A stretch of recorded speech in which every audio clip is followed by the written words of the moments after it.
Bismillahirrahmanirrahim. Assalamualaikum warahmatullahi wabarakatuh.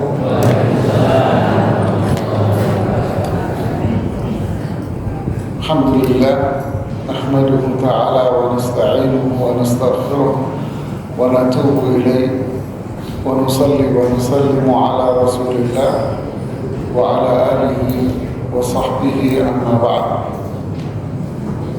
Alhamdulillah, dengan nikmat Allah semua kebaikan bisa sempurna.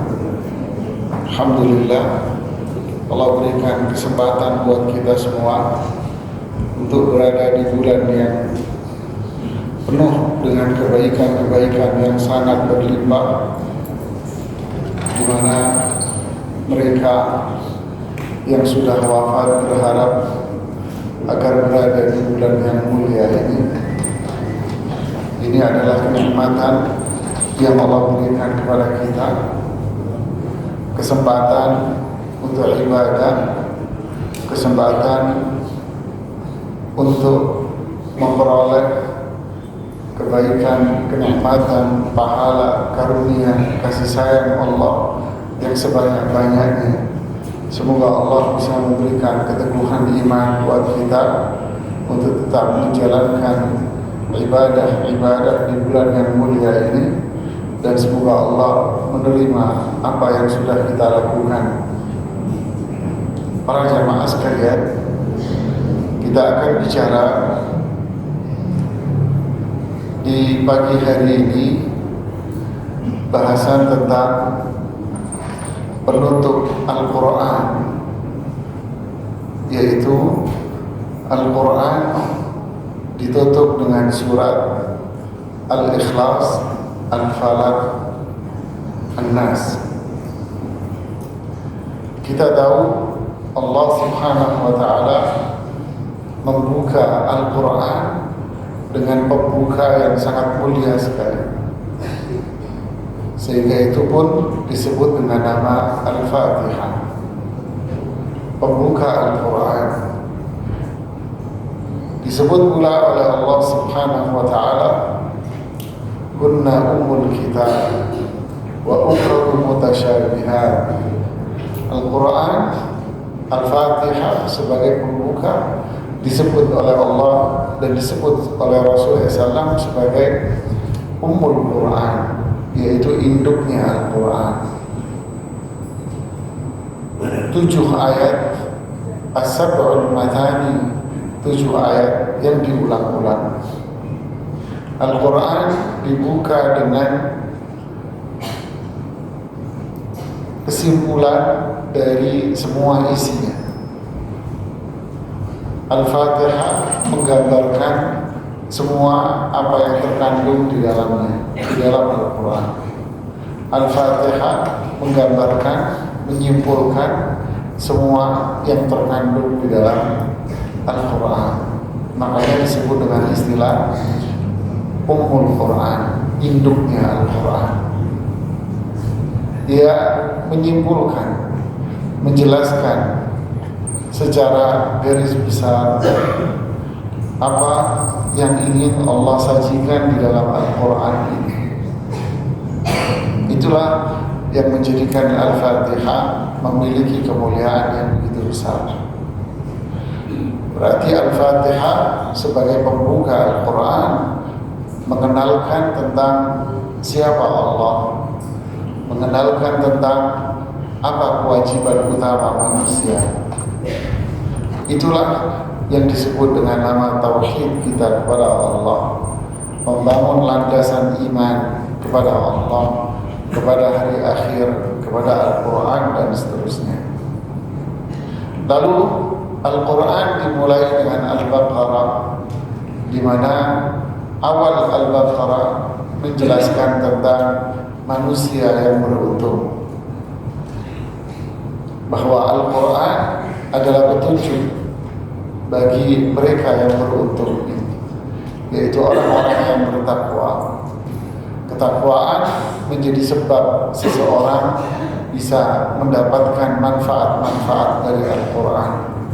Lalu Allah menjelaskan ciri-ciri orang bertakwa, Di situ ada 5 sifat orang-orang yang bertakwa yang bisa mengambil manfaat, petunjuk, dan bisa mendapatkan bimbingan dari Al-Quran. Inilah keindahan Al-Quran. Dimulai dengan tauhid, dimulai dengan bimbingan untuk menjadi hamba yang mendapatkan kedudukan yang tinggi, yaitu ketakwaan, dan akhirnya Al-Quran ditutup dengan penutupan yang sangat indah sekali, yaitu penutup yang maknanya umum sama dengan pembukanya, yaitu tauhid. Dibuka dengan tauhid dan ditutup dengan tauhid. Apa bedanya? Kalau di bagian pembuka Al-Quran, yaitu membuka dengan tauhid, prinsip mengenalkan siapa Allah, lalu prinsip mengenalkan apa yang menjadi kewajiban kita kepada Allah, dan mengenalkan apa itu Islam yang benar. Tetapi tauhid yang menjadi penutup dari Al-Quran itu adalah kekuatan yang tetap harus dibangun pada diri seorang muslim. Tauhid itu adalah kekuatan, iman itu adalah power yang harus senantiasa ada pada diri seorang muslim agar dia tetap menjadi sosok muslim yang punya identitas, sosok muslim yang memiliki kekuatan dari berbagai macam keburukan-keburukan dan kejahatan-kejahatan. Jadi di akhir Al-Quran ini Allah menjelaskan kepada kita semua bahwa setiap orang, setiap manusia hidup pasti dalam kehidupannya itu akan menjadi objek atau diintai atau menjadi sasaran empuk kejahatan-kejahatan.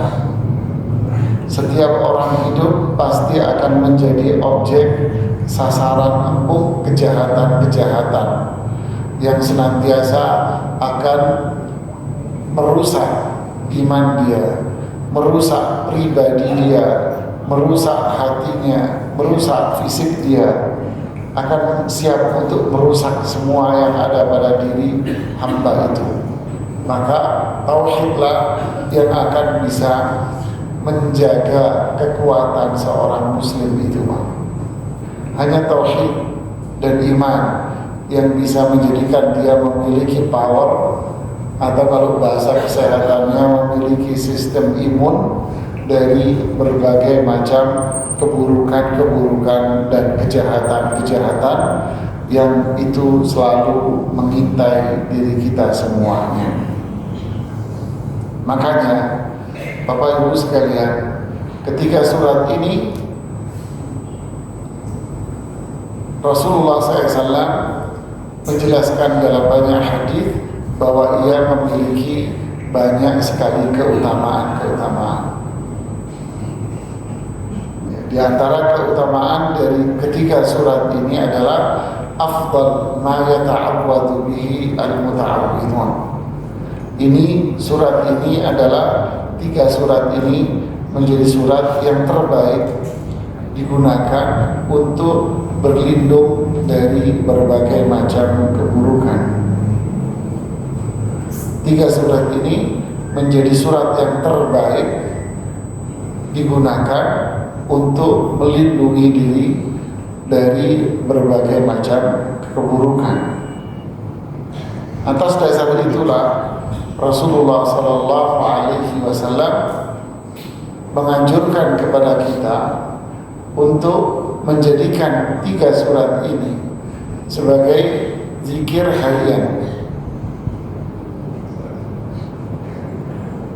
Yang pertama, Rasulullah SAW menganjurkan kepada kita untuk menjadikan tiga surat ini menjadi zikir harian dubura kulli salat, yaitu setiap akhir dari sholat kita, yaitu setelah selesai sholat dianjurkan untuk membaca tiga surat ini sebagai zikir setelah sholat.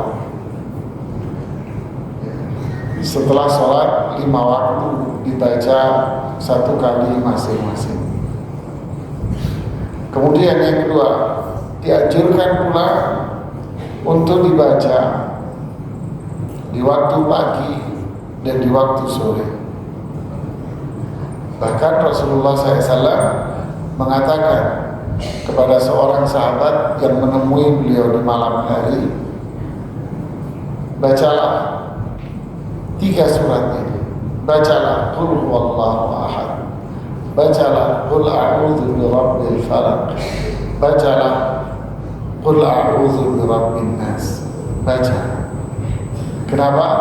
Lalu Rasulullah SAW mengatakan, kalau kamu membacanya di malam hari, sore hari, maka takfika min kulli syai'. Surat ini akan mampu melindungi kamu dari berbagai macam kejahatan. Subhanallah. Hadis ini diriwayatkan oleh Imam Al-Bukhari dan Muslim, dan pula diriwayatkan oleh Imam At-Tirmidzi. Salah seorang perawi yang meriwayatkan hadis ini mengatakan, keluarga kami, yaitu seorang perawi yang namanya Abu Saleh, keluarga kami sejak mendengar hadis ini dari orang tua kami dan ayah kami mendengar dari Abu Hurairah, kami senantiasa menjadikan 3 surat ini sebagai zikir pagi dan sore. Kami memiliki seorang pembantu, kalau sekarang pembantu, kalau dulu budak. Kami memiliki seorang budak perempuan. Malam itu budak ini disengat kalajengking. Ya, kita tahu sengatan kalajengking itu berbisa. Ya, seseorang bisa sakit karena itu, meriang, kena racun dari kalajengking itu. Malam itu pembantu kami atau budak kami perempuan disengat kalajengking. Tetapi sengatan kalajengking itu tidak berdampak apapun pada tubuh si budak ini. Jadi ini sama pula dengan kasus seorang sahabat datang menemui Rasulullah SAW. Dia bercerita bahwa, ya Rasulullah, semalam saya disengat kalajengking dan berbisa tentunya. Ajarkan aku sesuatu yang bisa melindungiku dari sengatan binatang itu. Lalu Rasulullah SAW mengatakan, bacalah Qul huwallahu ahad, Qul a'udzu birabbil falaq, Qul a'udzu birabbin nas. Ia akan melindungi kamu dari keburukan. Itulah para jemaah, afdal ma yata'awwadu bihi al-muta'awwidun. Ini zikir terbaik dibaca oleh seorang muslim untuk melindungi dirinya dari berbagai macam bentuk kejahatan. Yang ketiga, dibaca sebelum tidur. Sebelum tidur, bacalah ini. Aisyah radhiyallahu taala anha bercerita bahwa Rasulullah SAW ketika beliau hendak tidur dan beliau sudah berposisi berbaring di atas tempat tidurnya, beliau sudah berbaring di atas tempat tidur, beliau lalu membuka tangannya seperti orang berdoa, membuka tangannya, lalu beliau meniup tangannya, ditiup, kemudian beliau membaca Al-Ikhlas, Al-Falaq, An-Nas 3 kali, lalu beliau mengusapnya ke bagian tubuh yang bisa diusap karena posisinya lagi tiduran. Ketika beliau sakit, di mana setelah itu beliau wafat, maka yang membacakan 3 surat itu saya yang niup, saya yang baca, kemudian saya usapkan kepada beliau dengan kedua tangan beliau sendiri, karena tangan beliau lebih berkah daripada tangan saya. Begitulah para jemaah, dianjurkan sebelum tidur untuk membaca ketiga surat ini dengan cara yang tadi. Kalau enggak, ya enggak apa-apa. Artinya baca saja juga tidak ada masalah. Cuman kalau kau baca seperti ini, maka ini yang dianjurkan, yaitu apa? Membuka kedua tangannya, lalu ditiup, baru dibaca. Jangan baca dulu terus ditiup, tidak. Kebalik, itu karena biasanya kan buka tangan, baca, selesai baru ditiup, kan gitu kan? Kayak orang ngeruqyah. Nah ini kebalik Anda, ketukar salah. Yang benar gimana? Ditiup dulu. Itu yang dilakukan oleh Rasulullah SAW. Ditiup dulu, baru dibaca. Kenapa bisa demikian? Ya nggak tahu, nggak usah protes. Kebiasaan. Ya sudah begitulah Rasulullah SAW mengajarkan, melakukan, mencontohkan, dan dilakukan oleh para istri beliau dan para sahabatnya. Nah inilah makanya 3 surat ini disebut oleh Rasulullah SAW dengan nama Al-Mu'awwidat, yaitu 3 surat yang berisi perlindungan diri dari berbagai macam kejahatan. Jadi surat ini sampai dijelaskan oleh Imam Ibnu Qayyim rahimahullah ta'ala, beliau mengatakan 3 surat ini kandungannya sangat mulia sekali. Ia berisi tentang tauhid, ia berisi tentang keburukan-keburukan yang bisa merusak manusia pada jiwanya, hatinya, fisiknya, bisa merusak semua. Dia bisa merusak hatinya, jiwanya, dan bisa merusak fisik dia. Oleh karena itu, mempelajari 3 surat ini, mengamalkan 3 surat ini lebih penting daripada napas Anda, lebih penting daripada makan dan minum Anda.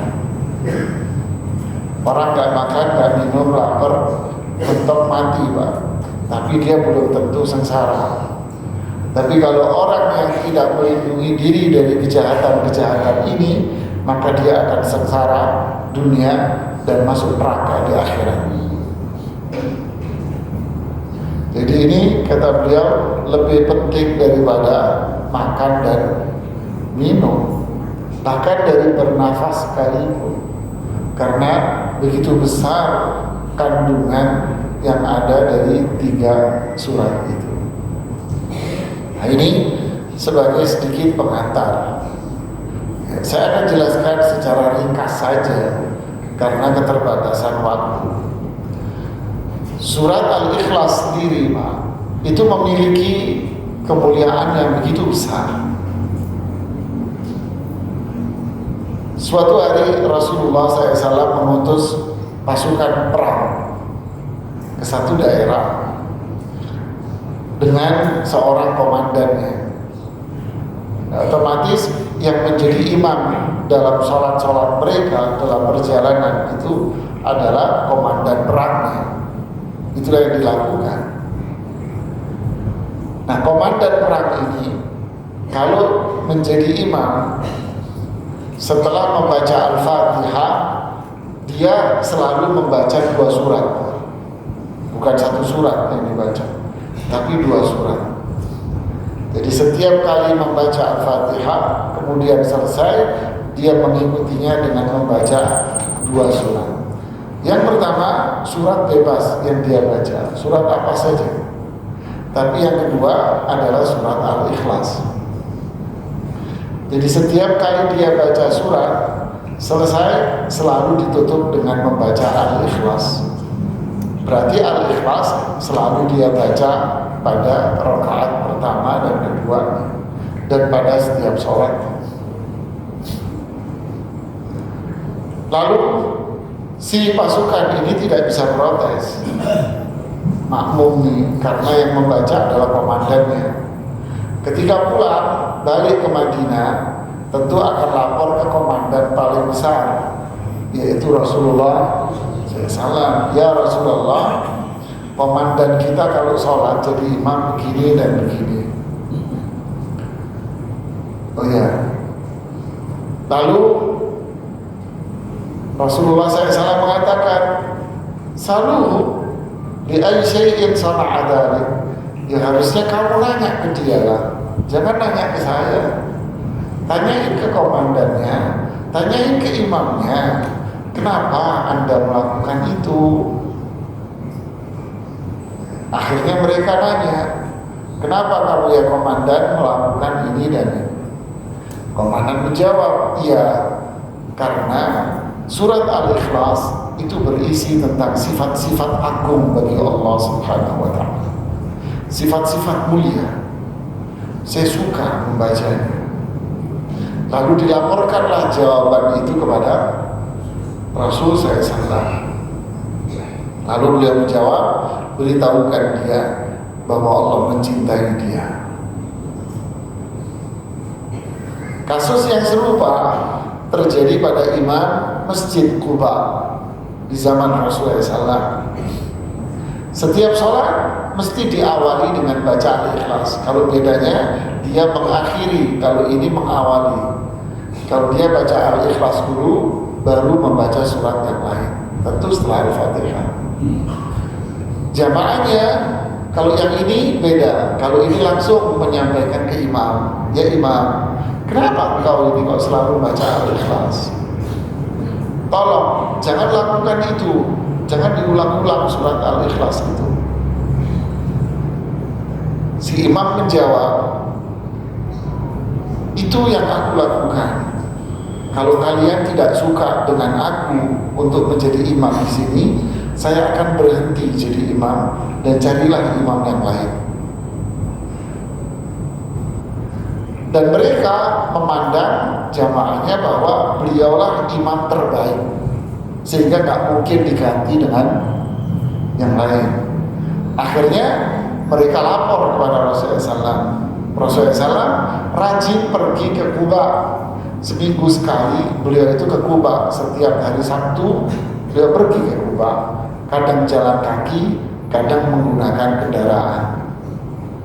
Kalau sekarang sudah dibuatkan pedestriannya oleh kerajaan Arab Saudi yang indah sekali buat jalan kaki dari Masjid Nabawi ke Quba. Ada jalan kakinya sekarang. Sangat indah sekali kalau mau jalan kaki anak-anak muda-muda ya. Kalau bapak-bapak jangan, saya sarani. Kenapa? Karena jalan kakinya lumayan Pak, 4 kilo Pak. Buat kurus nanti. Jadi enak ya kalau pagi-pagi habis sholat subuh gitu jalan seger Pak. Ya, enak lah. Malam jalan kaki situ enak, ada air mancur, kanan kiri toko, warung segala macam Pak. Indah sekali. Ada juga disediain mobil golf, itu pakai mobil golf. Angkot juga ada, 10 real per orang bayarnya. Jadi murah sekarang ini.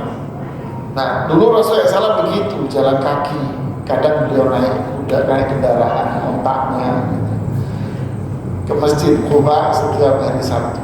Nah ketika beliau datang jadwalnya, makmum ini lapor jamaahnya, ya Rasulullah ini imam begini-begini. Lalu ditanya sama Rasulullah SAW, ya imam, kenapa kamu gak mau ngikutin keinginan para jamaah? Imam jawab, ya Rasulullah, saya suka membaca Al-Ikhlas. Kenapa? Karena di dalamnya terkandung sifat-sifat Allah yang maha agung. Rasulullah SAW menjawab, hubbuka iya adkhalakal jannah. Kecintaanmu terhadap surat Al-Ikhlas menjadi jaminan bagi kamu masuk surga. Allahu Akbar. Saya yakin semua kita juga sangat cinta sama surat Al-Ikhlas. Cuman beda, bukan beda tipis Pak.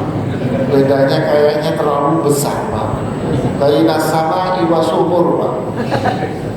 Bedanya baina sama wa sumur Pak. Tahu artinya?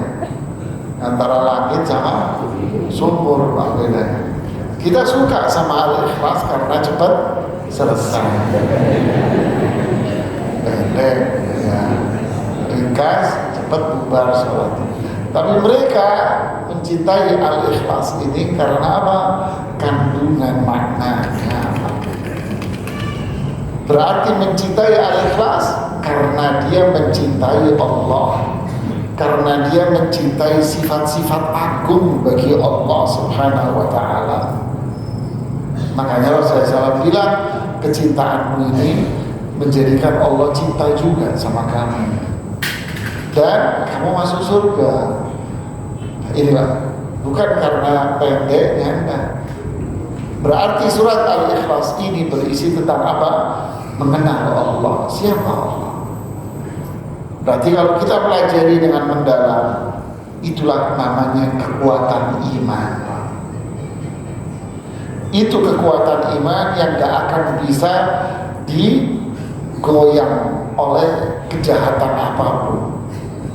Kekuatan yang gak bisa ditembus oleh siapapun. Nah, ini diantara makna dari hadis yang sering Bapak dengar, Ibu dengar ketika Ramadan. Keutamaan bulan Ramadan diantaranya adalah sufidatus syayatin. Setan-setan itu dibelenggu. Imam An-Nawawi rahimahullah menjelaskan di antara sebagian ulama, ada yang mengatakan maknanya bukan dibelenggu di sini, diikat semua. Loh, kalau diikat semua pakai talinya siapa? Yang dimaksud di sini adalah setan-setan ini dia tetap bebas seperti biasa. Cuman setan ini dibelenggu, yaitu tidak bisa memasuki dan menggoda, mendekati orang-orang beriman di bulan Ramadan.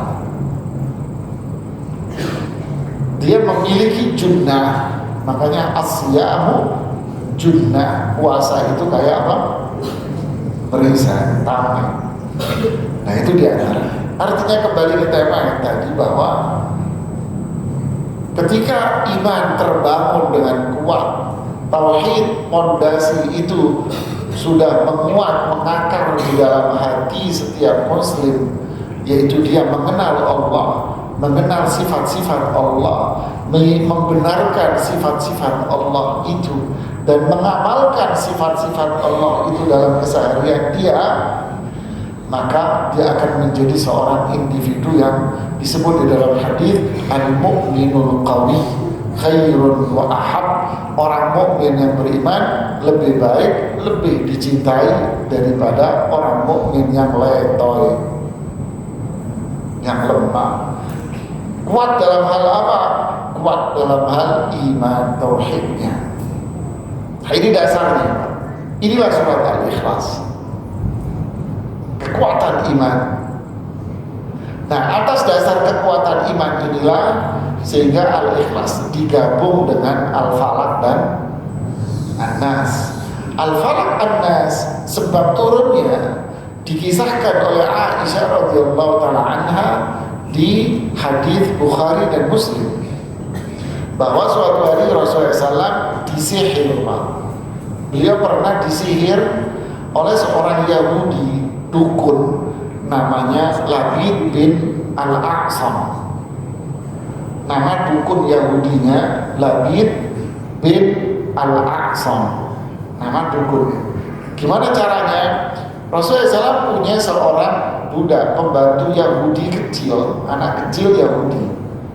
Nah, si Yahudi kecil ini dibujuk oleh kaumnya, sukunya, untuk mengambil sisa rambut rontok habis disisir. Nah, kita tahu rambut Rasulullah SAW itu kan panjang sampai di bawah telinga sedikit dan bergelombang dan tebal rambutnya, dan padat. Kalau disisir rontok. Makanya istri-istri Rasulullah SAW, terutama Zainab bintu Jahsh radhiyallahu anha, kalau Rasulullah SAW giliran di rumahnya, kalau mau nyisir, beliau yang nyisirin, kemudian disiapin tempat di bawahnya, nampan. disiapin nampan di bawah, lalu disisirin. Biar apa? Biar rambutnya itu ditaruh di nampan. Dan kita tahu semua yang ada di tubuh Rasulullah SAW itu berkah. Semua yang ada di tubuh Rasulullah SAW berkah. Dan ini tidak berlaku pada selain Rasul SAW. Ya, kalau selain Rasulullah SAW, virus semuanya. Ya, virus semuanya, nggak ada berkahnya Pak. Tarongan kata orang Jawa Timur Pak. Nggak usah dijelasin, ya, nanya sama orang Jawa Timur. Nah, jadi akhir ditampung gitu ya, disisir. Nah si Yahudi ini, anak kecil ini disuruh ngambil bekas apa? Rontok rambut. Akhirnya diambillah rontokan rambut Rasulullah SAW sama gigi sisirnya. Jadi sisir yang dipakai itu giginya itu dipotek, dipatahin. Nah rambut sama gigi sisirnya itu dibawalah ke dukun ini namanya Labid bin A'sam. Dibuatlah sebuah buhul alias raja dan jimat. Ditaruhlah di buhul, lalu buhul ini ditaruh diikat dengan kain putih atau kain apa saja, biasanya ditaruh di kain yang warnanya hitam. Bulat ini bisa kotak, bisa bulat, warnanya hitam. Ya, itu sudah dibacain mantra-mantra sama dia. Jadi setiap ikatan ada bacaannya, setiap ikatan ada bacaannya, setiap ikatan ada bacaannya. Dan setiap kali baca mantra selalu ditiup. Bukan ditiup sih sebetulnya, tapi itu orang Jawa bilang disembur Pak.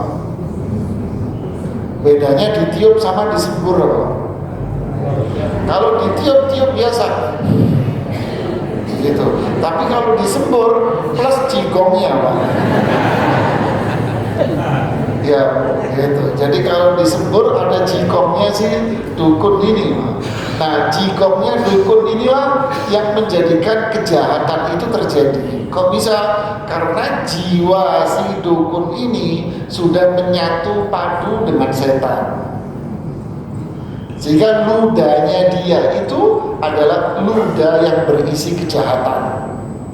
Nah mantra yang dia baca itu memanggil teman-teman setan yang ada di dalam tubuhnya. Dia memanggil, kalau istilah Ibnu Qayyim, dia memanggil kerajaan jin untuk membantu dia. Lalu datanglah pasukan jin mengikuti kemauan dia, lalu disemburlah, itulah ludah yang berisi jin-jin yang masuk ke dalam buntelan ini, dan jin itu akan nongkrong di situ Pak. Nah di situ di raja ada bagian tubuh orang yang dituju, ya kan? Ada bagian tubuh orang yang dituju, maka orang yang dituju itu akan mendapatkan penderitaan Pak.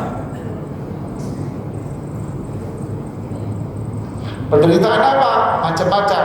Bisa penderitaan fisik, bisa penderitaan psikis, kejiwaan, bisa berbahaya, bahkan sampai berujung kepada kematian. Itu bahaya. Lalu si raja ini dibuang di sumur namanya sumur Zikwan. Kemudian datanglah malaikat. Nah Rasulullah SAW merasa apa pengaruhnya?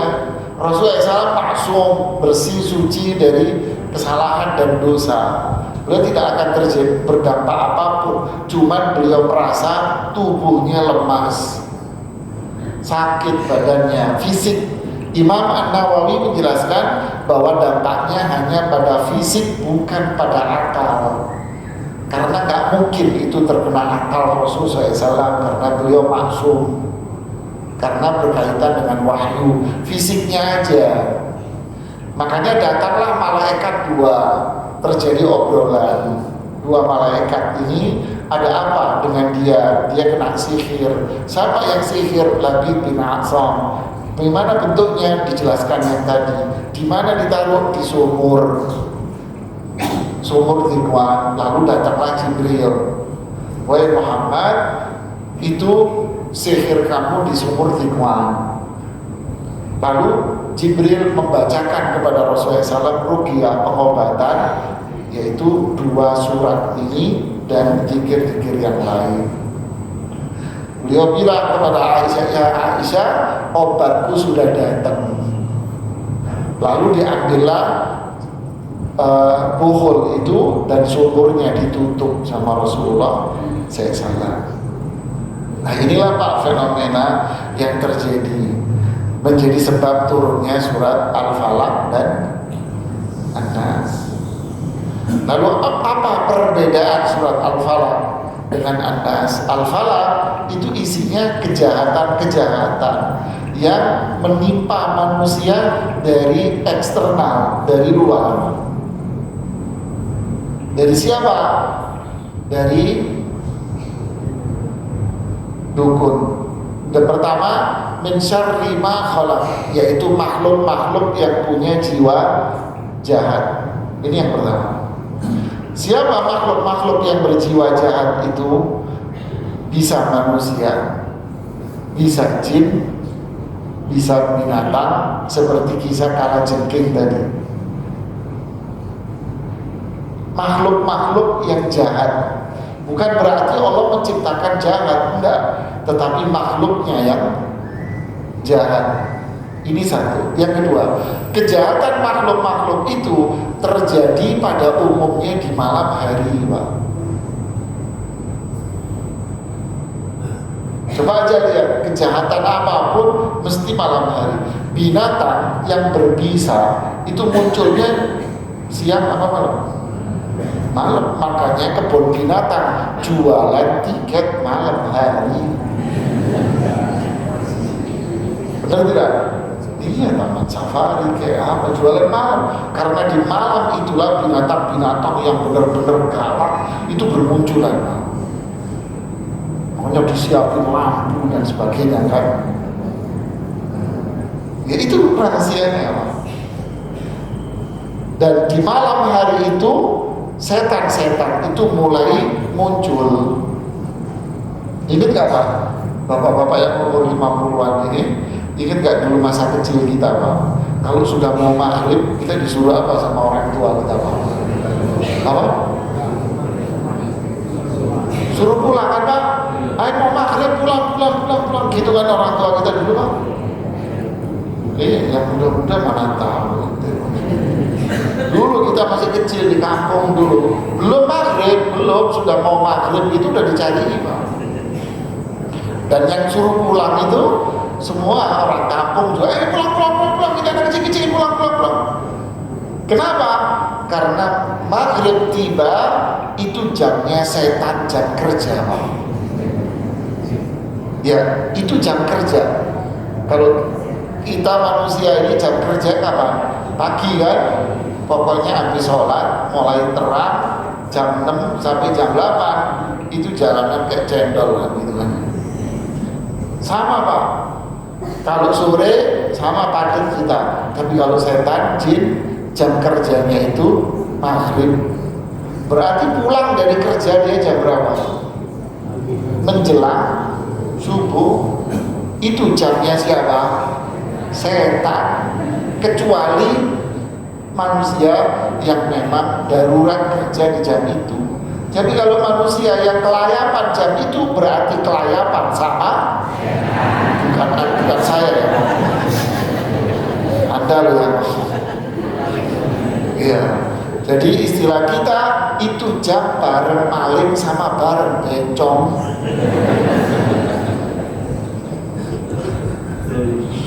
Kebetulan iya bareng lo pulang jam segini bareng maling lo, kata orang Betawi kan gitu kan, bareng maling bareng bencong katanya gitu. Jadi min syarri ghasib, kejahatan makhluk-makhluk tadi itu terjadi mayoritas di malam hari. Manusia jahat malam. Narkoba itu di mana diisepnya, dikonsumsi? Siang begini, pagi begini. Siapa yang pengalaman? Kan kamu gak ada kayaknya kan? Jam segini tidur dia. Siang baru mulai bangun, sore nyari barang, malam mulai dikonsumsi. Ya benar gitu Pak. Kurang lebih katanya. Ya, jadi kan seperti itu. Kejahatan apa lagi Pak? Laki-laki yang campur setan, perempuan yang campur setan, kapan Pak? Malam hari sama. Pulang kantor, mobilnya taruh di kantor, keluarnya pakai taksi, pakai online. Ya. Gitu kan? Istrinya ngecek mobilnya di mana. Oh, di kantor. Berarti istri suamiku di kantor. Mobilnya doang, Bu. Saya nggak provokator. Saya cuma cerita doang. Ya, tapi bisa jadi mobil di kantor, tapi dia pergi ke istri yang kedua. Boleh kan? Halal kan? Halal, itu halalan thayyiban, Bu. Nggak apa-apa. Nggak apa-apa, gitu kan. Walaupun suamimu bilang banyak kerjaan di kantor, maksudnya sebelah kantor, gitu kan. Sebelah kantor apa? Apartemen, dia sewa apartemen di situ. Ibu nggak tahu, oh keceplosan. Nah, jadi kejahatan itu terjadi di malam hari. Makanya kita kalau malam itu apa? Waja'alna laila libasa, untuk istirahat di rumah. Fa idza faragta, selesai dari kerjaan kamu di luar, ibadahlah kamu di rumah. Jangan kelayakan. Di dalam hadis sahih, Rasulullah SAW melarang kita untuk tidur habis maghrib dan begadang habis isya. Nggak boleh. Ini kejahatannya. Kejahatan yang dari luar, orang-orang jahat. Yang ketiga, kejahatan dukun-dukun. Ya, masa anak SMA bisa suka sama bapak-bapak umur 60, kan nggak masuk akal. Loh, ini saya nggak karang, ini nyata. Kan? Atau Anda laki-laki ini tiba-tiba Anda benci sama istrimu. Tiba-tiba istri benci sama Anda. Dia suka kepada seseorang, istilah kita dipelet. Tiba-tiba Anda sakit, galau, gelisah, stres, tertekan. Tiba-tiba fisik Anda sakit, pergi ke dokter, periksa, dokter ahli, profesor, di-scan, lab, ini semua sehat walafiat. Tapi Anda nggak bisa. Bisa jadi lumpuh, bisa jadi cuma tiduran saja. Kenapa? Berarti kan ada orang-orang yang lagi benci sama Anda. Dia mengirimkan paket sama Anda. Paket apa? Paket pasukan jin ke rumah Anda. Ini nyata, Pak. Mengerikan. Yang keempat, ini yang paling berbahaya. Kejahatan yang dari luar, yang paling berbahaya dan yang paling sering, yaitu apa? Di sekitar kita banyak orang yang senyum manis sama kita, banyak yang tutur kata lembut sama kita, tetapi di hatinya menyimpan kedengkian dan kebencian sama kita. Itulah hasad. Makanya min syarri hasidin idza, dia benci, dengki sama Anda. Kenapa? Karena Anda mendapatkan kenikmatan, kebaikan yang harusnya dia yang peroleh, tapi malah Anda yang dapat. Dia benci, dengki sama Anda dalam hatinya. Kedengkian dia diboncengi sama setan. Dia datanglah kerajaan setan, lalu boncengin kedengkian dia, dan setan yang akan mengirim kebencian, dampak buruknya kepada objek, yaitu Anda, dan Anda pun bisa tertimpa yang tadi, tertekan, stres, galau, bisa jadi fisik Anda lumpuh. Ibu-ibu dari Medan lumpuh di dibawa dari Medan ke Jakarta, lumpuh. Dibawalah ke daerah Pondok Kelapa situ. Telepon ke saya, orang tua saya begini-begini, sudah periksa ke dokter, ahli, CT scan, ini lab dan semuanya hasilnya normal, nggak apa-apa.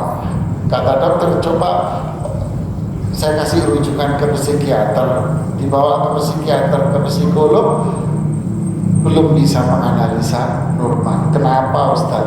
Saya senyum. Bu, ini bukan ranah saya nggak bisa. Saya cuma bisa mengidentifikasi. Kenapa? Orang tua Anda ada orang yang dengki sama dia. Dampaknya apa? Lumpuh sebadan. Terus gimana? Nah, gimananya saya nggak pengalaman.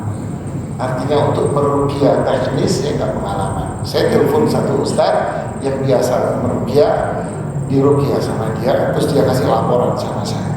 Gimana? Sudah sebulan saya ruqyah, dia sudah mulai bisa duduk dan mulai bisa berjalan pelan-pelan. Benar Ustaz? Iya Ustaz, dia maksud kurban hasan.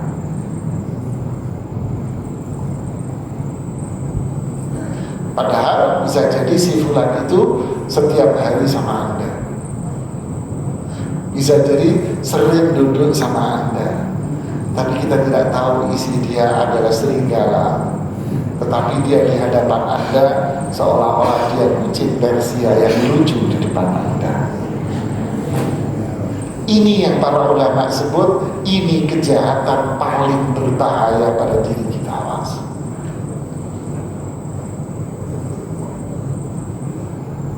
Suntuk, stres, bete, tekanan batin bisa jadi. Keluarga bisa cerai gara-gara ini.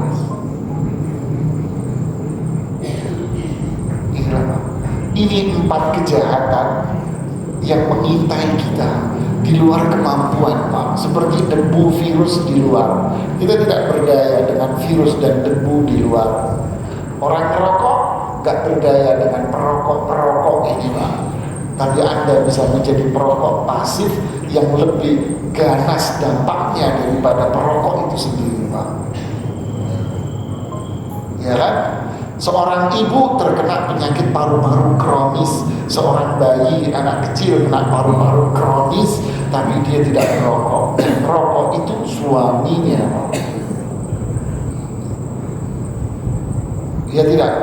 Nah itulah sama kejahatan yang ada di sekitar kita. Kita tidak bisa menghentikan kejahatan-kejahatan itu, tapi yang bisa adalah melindungi diri kita dari kejahatan itu.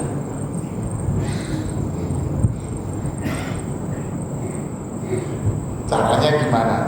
Itulah tauhid al-ikhlas. Itulah iman. Makanya dimulai dengan apa? A'udzu, aku berlindung, lari, bersandar hanya kepada siapa? Kepada Zat yang memiliki sifat-sifat yang sempurna dan agung. Aku berlindung, bersandar. Apa berlindung bersandar itu? Itulah makna wa iyyaka kan saya bilang induknya di Al-Fatihah. Wa iyyaka nasta'in. Iyyaka na'budu, hanya kepada Allah aku ibadah dan hanya kepada Allah minta tolong, bersandar, berserah diri. Dulu rame-ramenya sosok pesulap merah. Saya pernah penasaran dengan cerita anak-anak begini-begini. Saya pernah nonton dialog dia, podcast dia dengan seseorang. Di podcast itu dia ditanya oleh hostnya, ada nggak orang yang bisa selamat dari sihir, dari kejahatan? Sulit ya, kalau orang yang bisa selamat itu sulit. Sulit orang bisa selamat. Tapi ada yang bisa selamat dari itu dan gak akan tersentuh. Penasaran sih, siapa itu? Itu teman-teman kita yang belajar tauhid itu. Dia yang belajar tauhid, dia tidak akan tersentuh kejahatan. Yang ngomong siapa? Dukunnya sendiri, pesulapnya sendiri. Kaget ya, kok bisa? Iya, karena dia meyakini bahwa semua trik-trik dan aktivitas ini tidak akan bisa berpengaruh sama dia. Dia nggak percaya, bukan nggak percaya, artinya ada percaya, cuma tidak akan berpengaruh sama dia. Dia hanya menyerahkan semua sama Allah. Inilah tauhid yang diajarkan. Saya ikuti pengajian dia mengajarkan tauhid uluhiyah, diajarkan sebutin di situ. Ya Allah. Dan itulah nilai tauhid. Itulah al-ikhlas, dan ini al-falaq yang dimulai dengan apa? Ucapkan, aku berlindung, bersandar, minta tolong, percaya, memohon kebaikan, menghindar dari keburukan, hanya sama. Semuanya miskin, gak berlaku, gak bisa apa-apa. Ini nilai tauhid, Pak.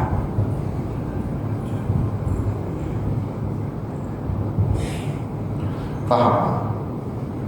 Lalu apa surat An-Nas?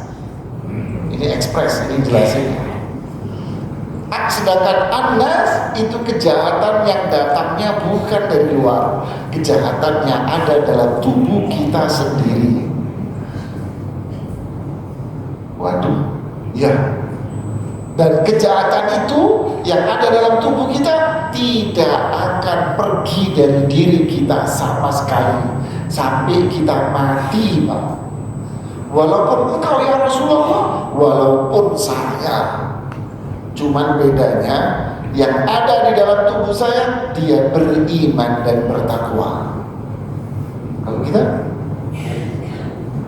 siapa kejahatan yang ada dalam tubuh kita? Itulah setan. Makanya disebut dengan sebutan min syarril waswas al-khannas. Al-waswas al-khannas itu dua sifat yang berbeda, dan itu adalah sifatnya setan. Allah menyebutkan setan dengan sifat, yaitu waswas, dan al-khannas itu sifatnya. Was-was itu apa? Dia muncul dengan gagah untuk merusak hati kita. Yuwaswisu fi, merusak hati kita dengan gagahnya. Lu kok bisa dia? Ya, karena kita lemah tauhid, lemah zikir, lemah doa, lemah amal saleh yang sesuai petunjuk Quran Sunnah, lemah. Maka gerbang pintunya kebuka sehingga setan akan masuk ke dalam hatinya. Itulah kata ungkapan Ibnu Abbas, asy-syaitanu jathimun fi qalbi ibni Adam. Setan itu nongkrong di hatinya anak Adam.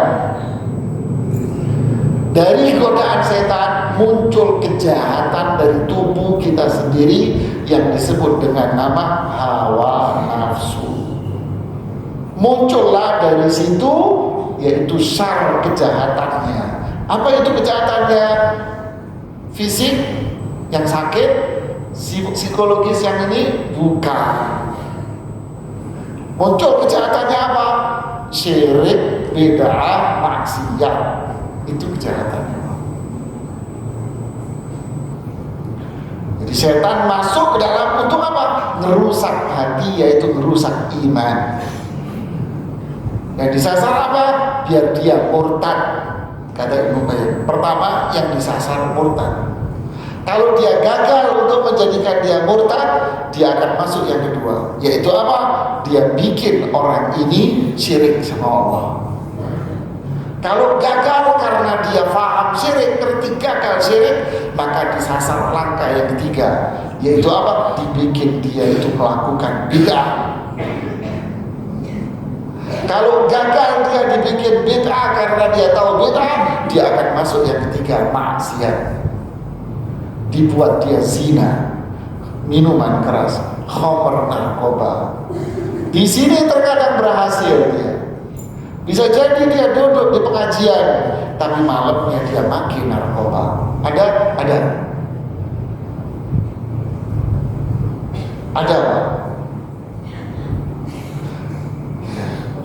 Bisa jadi dia duduk di pengajian, duduk di sini Pak, tapi dia di luar sana masih suka dengan sejenis. Ustaz kok tahu aja ini? Kan yang nanya banyak orang. Ustaz, saya ini alhamdulillah udah aktif di pengajian. Aktif Ustaz. Tapi gimana Ustaz ya, laki-laki yang telepon. Tapi gimana Ustaz ya? Saya kok sulit meninggalkan kebiasaan dan kecenderungan saya. Apa itu Mas? Saya suka sejenis Ustaz. Besok harinya, selisih sehari. Ustaz, saya seorang perempuan, alhamdulillah saya berjilbab syar'i, saya rajin ngaji, saya sudah menikah, suami saya baik, soleh. Tapi saya mau tanya, gimana caranya Ustaz, saya sampai sekarang masih sulit meninggalkan kecenderungan dan kebiasaan saya. Apa Mbak? Saya suka sejenis. Beripun Pak? Gimana itu? Ngaji loh. Oh dia gak syirik Pak, gak beda dia, tapi maksiatnya ya. Terkadang apa Mas? Kena oh dia sisi perempuan menang, sisi laki menang, dia gak tergoda di situ. Haram, subhanallah. Gak mau dia, tapi dia kalah urusan fulus kalah. Dia beriman, takwa, masya Allah, pengajian ini ngurusin masjid, DKM masjid, tapi penyalahgunaan anggaran dan dana. Di kantor, wah dia beriman ini jadi karyawan, tapi masih jadi tikus di kantor. Jadi nying Pak di kantor. Iya kan? Oh, iya. Kalau dia militer, tuh tikus gede. Ya kan? Kalau dia pejabat, tapi sorbannya 5 meter ngalang-ngalin orang Pakistan. Jadi ini yang terjadi.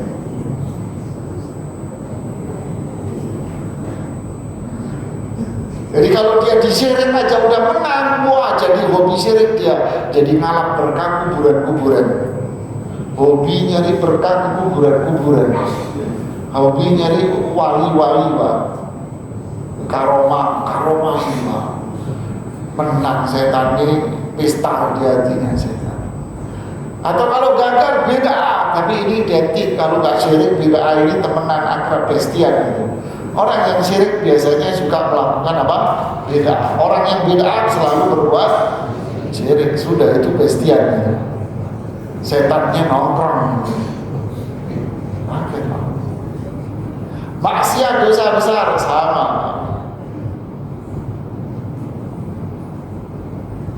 Ya, begitulah godaan-godaan. Akhirnya jatuhlah dia di dalam syar, syirik, bid'ah, maksiat, menzalimi orang.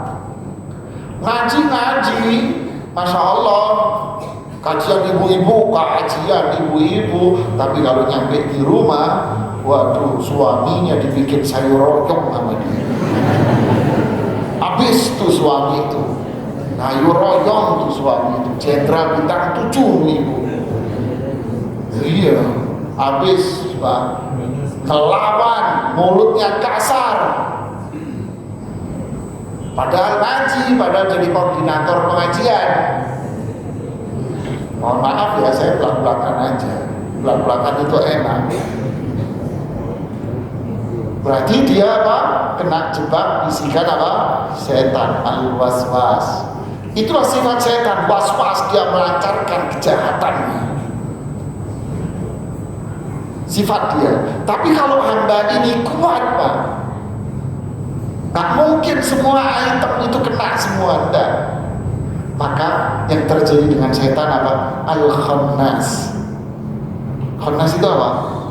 Ngumpet setannya Pak, sembunyi, bego, kurus, kecil, tinggal tulang, kentut tuh setan.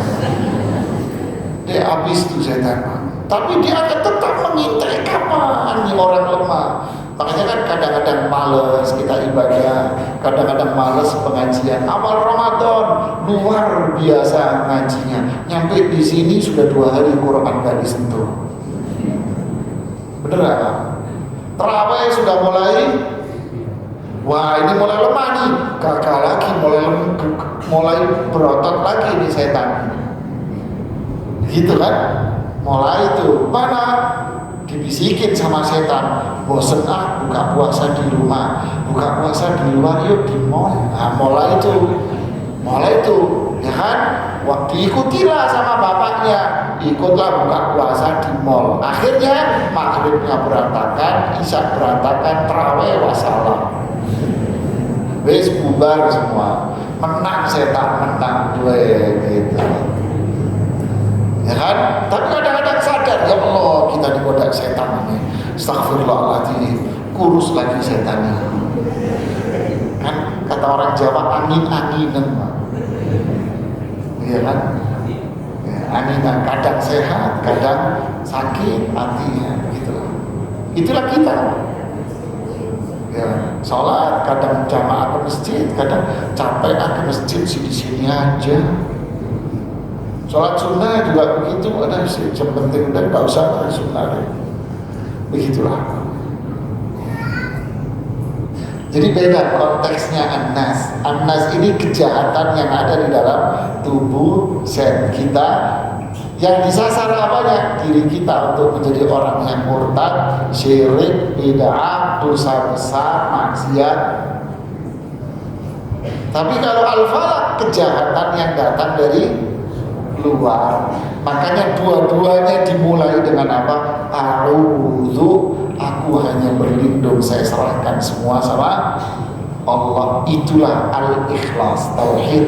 Itulah mana? Al-Fatihah, yaitu apa? Pujian itu hanya milik Allah, pencipta alam, punya kasih sayang, penguasa. Iyyaka na'budu wa iyyaka nasta'in. Aku ibadah sama Allah, aku berserah diri sama Allah, aku hanya menyerahkan semua sama Allah. Semua makhluk yang ada di alam semesta miskin, manfaat dari Allah, keburukan dari Allah, meminta kebaikan, menghindar keburukan dari Allah. Semua yang ada di alam semesta tidak bisa memberikan manfaat dan tidak bisa memberikan keburukan sama sekali. Melindungi saya nggak bisa sama sekali. Semua yang ada di alam ini nol ditambah nol, nggak bisa. Yang punya kekuatan hanya Allah. Saya minta sama Allah, ini kekuatan tauhid. Ini setan jadi kurus bego setannya. Inilah tauhid, inilah amal ibadah sesuai petunjuk Rasulullah SAW. Itulah zikir-zikir yang tadi. Inilah kekuatan orang Islam.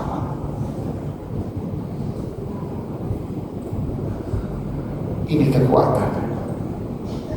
Semua ini rangkaian ini bisa diperoleh dari mana? Pelajari tauhid, pelajari al-Fatihah, pelajari al-Ikhlas. Nanti kita akan berlindung kepada Allah dari kejahatan-kejahatan itu. Dan bisa kita, setan pasti ada. Setan itu pasti ada. Orang makhluk-makhluk jahat ini pasti ada. Cuman kembali kepada diri kita. Punya kekuatan tidak? Apa kekuatannya? Tauhid, iman, amal saleh sesuai petunjuk Rasul sallallahu alaihi wasallam. Sampai di sini paham Pak? Oke. Silakan yang mau bertanya.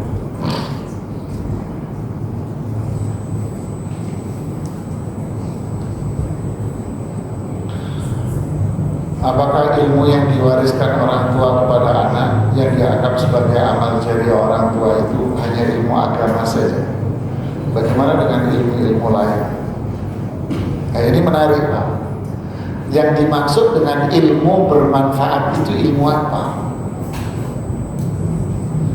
Para ulama kita mengatakan, Imam Syafi'i termasuk yang komen, Ibnu Qayyim bilang juga di kitab Al-Fawaid. Dan para ulama kita mengatakan bahwa kalau mendengar kata ilmu bermanfaat, tentu yang dimaksud adalah wahyu, Al-Quran, hadis Rasulullah SAW. Berarti ilmu itu apa? Mempelajari Al-Quran dengan tafsir-tafsir yang sudah valid. Di sana ada tafsir Ibnu Jarir, ada tafsir Ibnu Katsir, ada tafsir Qurtubi, dan ada tafsir Al-Baghawi. Ini yang induk-induknya. Saya kasih induknya aja Anda. Nanti dari induk ini muncul tafsir-tafsir yang lain yang banyak banget. Induknya Ibnu Jarir yang wafat tahun 310. Berarti sebelum rame madhab-madhab. Kemudian tafsir Ibnu Katsir yang wafat tahun 600-an. Madhab beliau secara madhab ya Syafi'i. Kemudian tafsir Qurtubi secara madhab ya beliau Maliki. Kemudian tafsir Al-Baghawi secara madhab beliau itu malah tokoh madhab Syafi'i. Dari sini banyak induk-induk tafsir. Pelajari itu. Kemudian hadis Rasulullah SAW, belajar. Di situ ada tauhid, di situ ada fikih, di situ ada akhlak.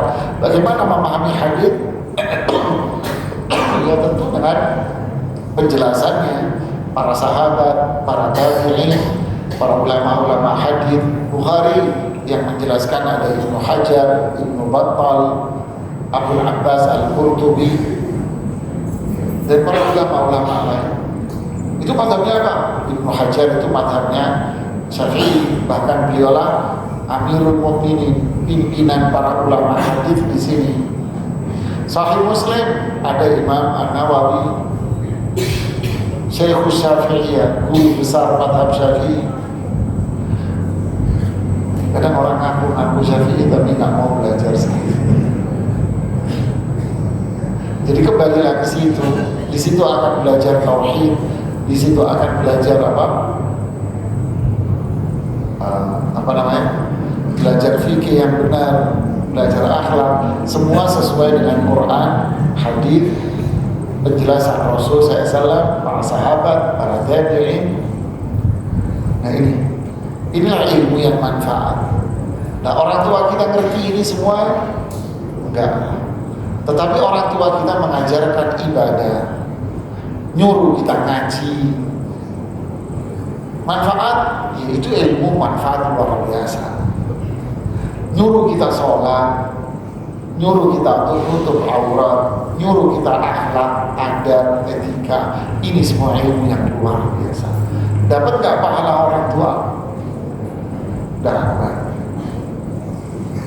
Saya dulu ditanya abah saya, rahimahullah ta'ala, bilang, Zar, pakai bahasa Jawa Timuran Pak ya, bilang, nanti kamu kalau gede mau jadi apa?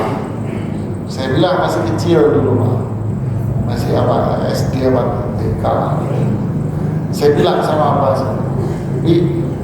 saya pengen jadi ustaz. Sejak saat itu abah saya bilang, Abi doain biar kamu jadi ustaz. Sejak saat itu Abi saya selalu bilang, Zar, belajar ngaji selalu. Saya malas namanya anak-anak main. Katanya pengen jadi ustaz. Ustaz itu harus bisa ngaji. Terus kita kan tinggal di kampung Arab di Bangil, Kabupaten Pasuruan, Jawa Timur. Mesti ada pembelajaran ngaji bahasa Arab zaman itu ya.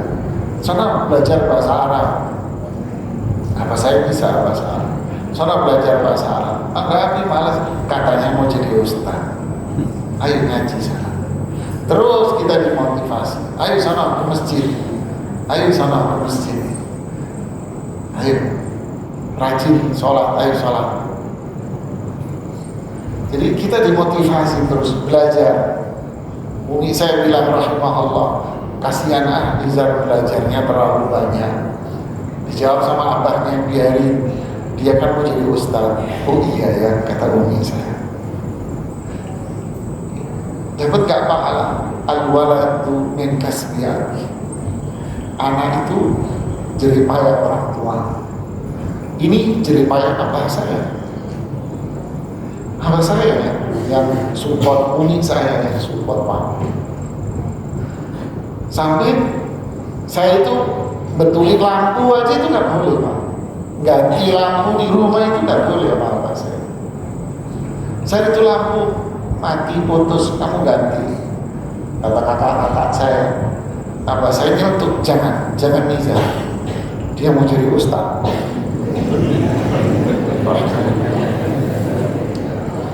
Saya kalau ingat Rasulullah, subhanallah, jangan. Ini pahala. Saya yakin abah saya, bumi saya dapat pahala dari semua ini Pak. Sama ada juga begitu. Yang nyuruh bapak-bapak, ibu-ibu dulu ngaji siapa? Orang tua. Yang nyuruh Anda sholat siapa Bu? Pak, orang tua. Berarti setiap Anda ngaji, setiap Anda sholat, orang tua Anda yang di kuburan dapat pahala seterusnya Pak. Makanya kita yang jadi orang tua sekarang, jangan bosan-bosan nyuruh anak. Ya. Kita nggak tahu kebaikan itu diperoleh kapan, ya kan? Diperoleh kapan, nggak tahu. Begitulah jamaah. Ya. Orang tua Anda dapat pasti Bu, pasti. Ya. Kemudian berikutnya, saya punya keponakan jika beribadah, mengaji, sholat selalu ngantuk dan itu sudah berlangsung bertahun-tahun. Ya saya kira bukan anaknya juga, bapaknya, maknya juga begitu. Kenapa Anda mengomentari bapaknya, anaknya? Anda juga kalau ngaji juga apa? Ngantuk, sama Bu, ini bawaan orok.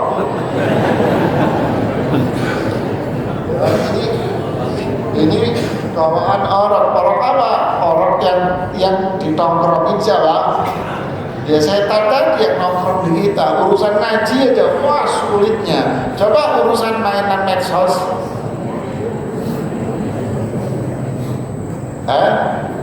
Luar biasa. Coba suruh sedekah, tromol tuh di depan Anda lewat dengan penuh mulia itu tromol lewat aja.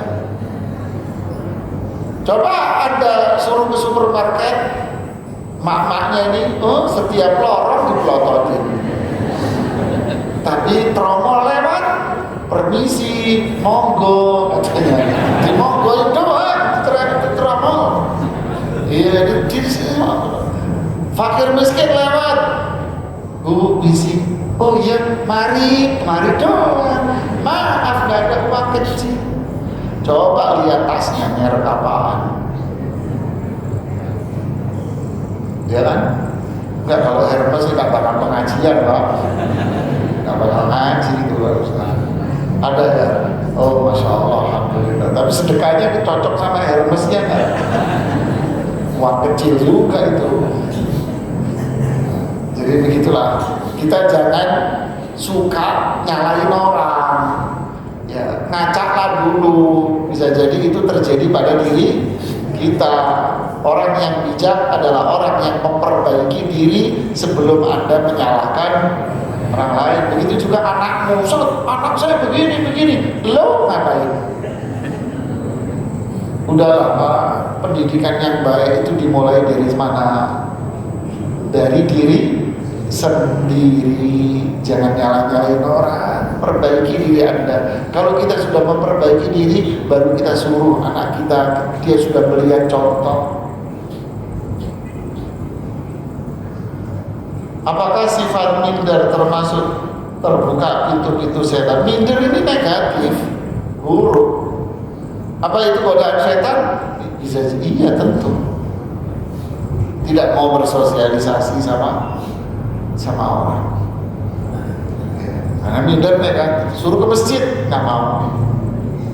Suruh belajar, nggak mau. Ya.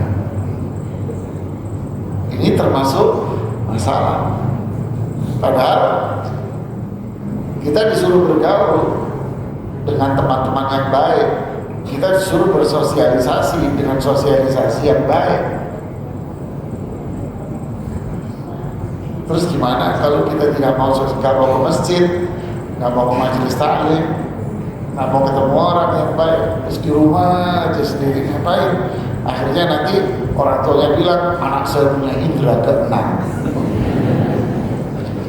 padahal kesurupan. Indera keenam, kesurupan ini orang.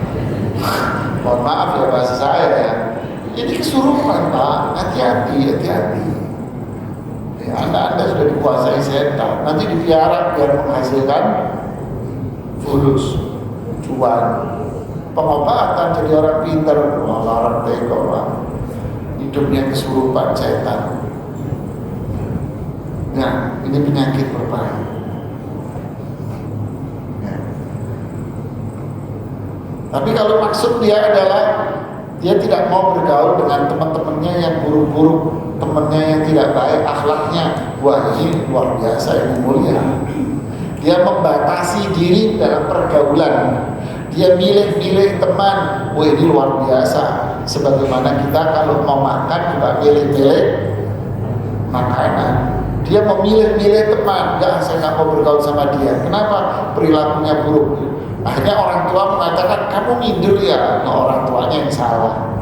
Anak membatasi diri dalam pergaulan karena dia ingin memilih teman-teman yang baik. Ini anak yang baik, ini anak yang saleh. Jangan dibilang anak yang minder. Yang berikutnya, setiap malam sebelum tidur selalu baca surat Al-Baqarah ayat terakhir, surat ayat kursi, Al-Ikhlas, Al-Falaq. Apakah dengan membaca surat ini akan tauhidnya dan kejahatan dan bagaimana? Ya. Apakah semua orang yang membaca surat ini secara otomatis tauhidnya kuat dan terlindungi dari kejahatan-kejahatan yang tadi? Nah, ini pertanyaan yang luar biasa. Apakah setiap orang yang membaca itu otomatis tauhidnya kuat dan terlindungi dari kejahatan-kejahatan? Tidak. Seperti halnya doa. Apakah setiap orang yang berdoa pasti dikabulkan? Rasulullah SAW menjawab, la yaqbalullahu du'a 'abdin min qalbin ghafir. Allah tidak akan menerima doa seseorang yang hatinya lalai. Lalai itu apa? Malas? Bukan, Pak. Lalai itu apa? Lalai itu sebetulnya makna aslinya adalah jahil. Lalai itu apa? Jahil. Orang yang jahil menjadikan dia tidak memperdulikan kandungan maknanya, tidak memperdulikan apa-apa. Berarti orang jahil itu apa? Yang penting daripada mendingan. Yang penting baca daripada tidak mendingan. Berarti bacanya apa? Asal. Kalau baca seperti ini asal, bedanya dia sama burung beo apa? Bisa nggak burung nuri diajarin Al-Ikhlas? Bisa. Burung nuri, burung yang paling pandai. Nuri kepala hitam, paling pandai itu. Itu nuri yang dilindungi oleh pemerintah. Itu burung paling cerdas itu. Nuri yang kepala hitam, nuri Papua. Ngerti juga kita burung ya. Nuri Papua mahal Pak, dan itu dilindungi oleh pemerintah. Itu burung paling cerdas. Ada taruh aja di rumahmu. Rumah bapak dekat masjid. Coba lihat berapa hari. Kalau nggak ada dia nanti. Iya, iya kan? Iya. Tidak ada ajarin Al-Ikhlas. Nggak ngaji dia. Ente ajak ngobrol. Itu burung paling pintar. Nah, atas bedanya apa? Nah, disinilah Syekh Abdul Razak di buku Fikih Doa, Profesor Dr. Abdul Razak di buku doanya Hafizahullah Ta'ala, beliau bilang apa? Doa, zikir semua ini akan bermanfaat bagi hamba kapan? Ketika dia berzikir, memahami artinya, dan dia mengamalkan dalam keseharian, itu manfaat bagi dia.